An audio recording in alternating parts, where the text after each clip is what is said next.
¿Qué tal? ¿Cómo están? Bienvenidas, bienvenidos a una nueva entrevista. Vamos a hablar de algo muy relevante y que tiene que ver con la salud mental. Urgen las conversaciones en torno a esta temática que nosotros además, cierto, en nuestras pantallas a través de Sanamente siempre llevamos adelante. Pero en particular queremos hablar sobre la bipolaridad. Todo esto en el contexto del Día Mundial justamente de la bipolaridad. Es que vamos a saludar al doctor Raúl Sánchez, él es director del Centro Clínico del Ánimo y la Ansiedad. Gracias por esta conversación. ¿Cómo está? Muy bien, Macarena, y gracias a ti por la invitación. En primer lugar, ¿qué es la bipolaridad? Es un trastorno del ánimo que tiene como característica afectar a cerca del 2 a 3% de la población del mundo, sobre todo a personas más jóvenes en su inicio, que se puede manifestar por la presencia de episodios francamente anormales de exaltación del ánimo hacia la euforia, con mucha temeridad y riesgo, que se llaman manías, y también puede tener, cierto, entre comillas, lo contrario, que son periodos graves, severos de depresiones con gran compromiso de lo que es la motivación, el ánimo, inclusive con riesgo suicida en sus peores momentos. Y bueno, eso es en el fondo la descripción de la bipolaridad. Hoy día mi pregunta es como ¿cuánto nos cuesta poder diagnosticarla también? ¿Es un diagnóstico clínico tan solo? Sí, eso es bien interesante porque efectivamente en esta parte de la medicina no hay exámenes categóricos como en otras ramas de la medicina para hacer un diagnóstico como tal.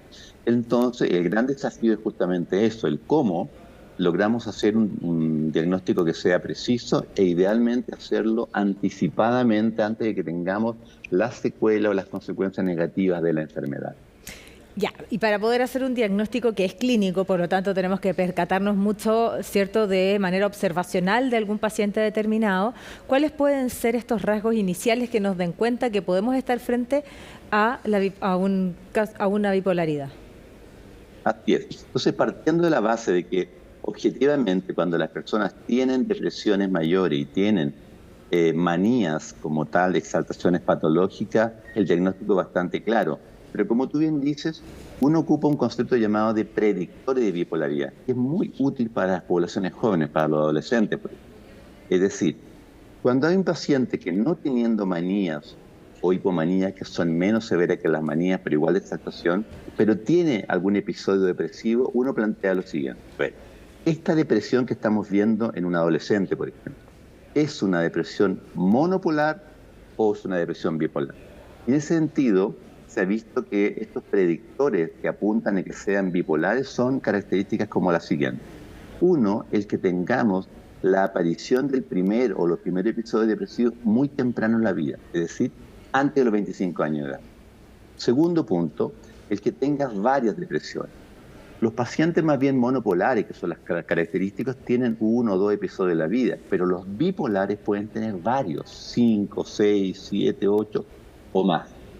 Tercer componente, que los pacientes con esta depresión no respondan adecuadamente al tratamiento tradicional de depresiones, como por ejemplo los antidepresivos, que pueden no responder o inclusive pueden empeorarse.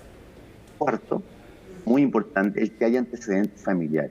Efectivamente, cuando hay parientes que tienen un trastorno bipolar o han tenido otras características de cuadros bipolares, es más probable que la depresión de esta adolescente más bien corresponda a un trastorno bipolar más que de tipo monopolar.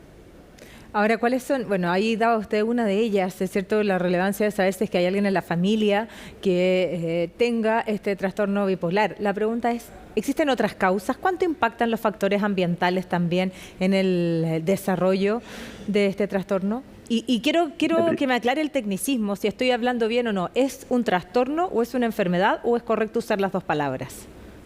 Sí, mira, es correcto ocupar las dos palabras. Ya. Una enfermedad y un trastorno, por lo tanto, para palabras siempre, ambos están correctos. Eso es muy bueno aclararlo también porque sabemos que el lenguaje es determinante. Y ahora sí voy a la pregunta entonces, ya nos hablaba de los antecedentes familiares, pero si es que los factores ambientales inciden en el desarrollo de este trastorno.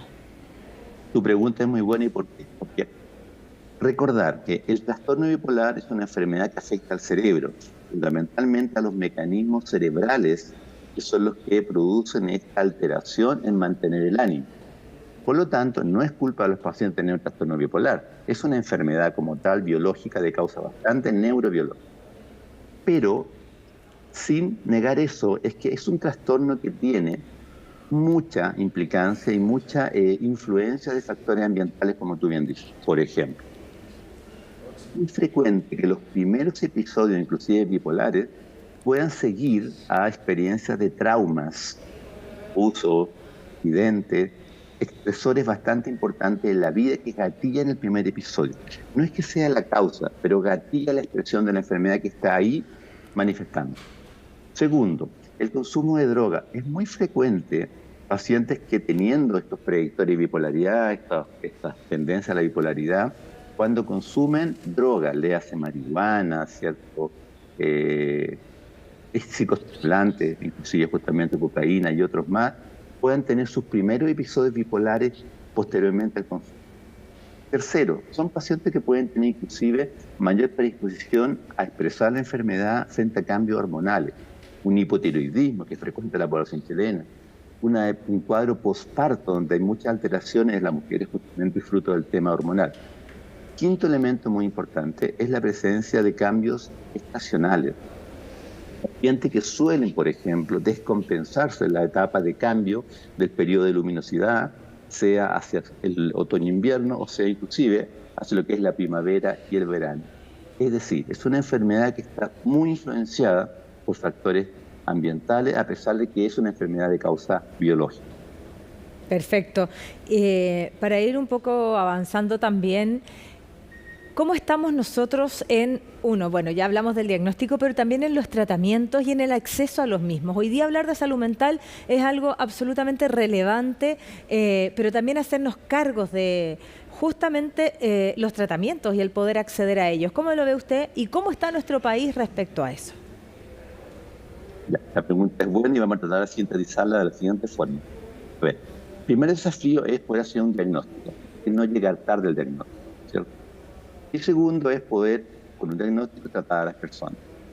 ¿Qué nos dificulta en el mundo en general, no solamente en Chile, el tratamiento? Es el estigma social negativo, es decir, la presencia de una percepción de que porque eres bipolar tienes un hándicap, tienes justamente una causal por la cual eres discriminado. No porque estés estable o inestable, no porque te vaya bien o mal en los estudios o en el trabajo, sino sencillamente por tener la condición de trastorno bipolar. Eso ahuyenta a los pacientes a pedir ayuda o a aceptar un tratamiento para poder tratar la condición. El segundo elemento ahora es una cosa bien relevante y es que, Chile no tiene buenos índices de salud mental, lamentablemente. Y tiene que ver con muchos conceptos, pero un básico que hemos repetido muchas veces nosotros es que, comparado con los países de la OCDE, por ejemplo, la OCDE, Chile tiene una inversión baja del presupuesto de la salud en la salud mental. Esos protocolos de otros países son del orden de las inversiones del 5, 6, 7, ¿cierto? por ciento del producto justamente dedicado a la salud mental. En Chile son del orden del 2,4. Eso no ha cambiado y lamentablemente es un gran hándicap, problema para poder acceder. Y lo otro, podemos tener a veces tratantes, pueden haber personas que pueden tratar, pero la verdad estamos mal distribuidos inclusive. Tú te das cuenta que inclusive cuesta encontrar a mucha gente del norte, sur de Chile, por ejemplo, psiquiatras o gente especializada en esto. Entonces hay también una distribución, un acceso a esa situación. Si bien planes como el GESAU, que por ejemplo han podido ayudar, pero básicamente igual por un tema de recursos, los tiempos de espera, las oportunidades de atención a veces también son bastante negativas respecto a lo que sería el sistema privado. Y el sistema privado es bien conocido que resulta, o puede ser bueno, pero resulta muchas veces caro de poder financiar por la mayor parte de los.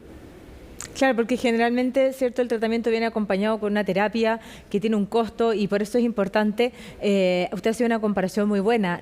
Justamente nos gusta mirar a los países de la OCDE, ¿cierto?, y compararnos con ellos, y por lo tanto abrir la conversación en torno a la salud mental también implica tomar luego acciones en torno a ella para que podamos todas y todos tener acceso a los tratamientos. Quiero finalizar, me quedan muy pocos segundos, y justamente, ¿qué tan relevante es poder abrir estas conversaciones para romper tabús, alejarnos de los prejuicios y poder, ¿cierto?, todos tener la mejor vida posible? De hecho, gran parte de esta campaña que ustedes realizan, por ejemplo, permite justamente eso. Se coloque en la palestra desde la familia que está escuchándolo, el adolescente que está escuchando esto, bien a todos los actores para poder obviamente facilitar, insisto, el diagnóstico precoz y también justamente el tratamiento oportuno con las mejores condiciones, que no es solamente fármaco, mucho más que eso. ¿Para qué? Para que esta enfermedad sea lo que tiene que ser, un cuadro de buen pronóstico y que permite que las personas tengan una vida completamente normal. Perfecto, pues nos quedamos con eso. Esperamos también, como siempre, hacer un aporte. Usted lo sabe, tenemos un programa dedicado a la salud mental. Lo hacemos a través de las pantallas de CNN Chile desde el área de CNN Futuro Sanamente, donde justamente queremos ser un aporte y abrir esta conversación. Gracias y que esté muy bien. Gracias a ustedes, Macarena. Y la invitación es a que sigan junto a nosotros y nuestro canal. Nos volvemos a encontrar. Hasta pronto.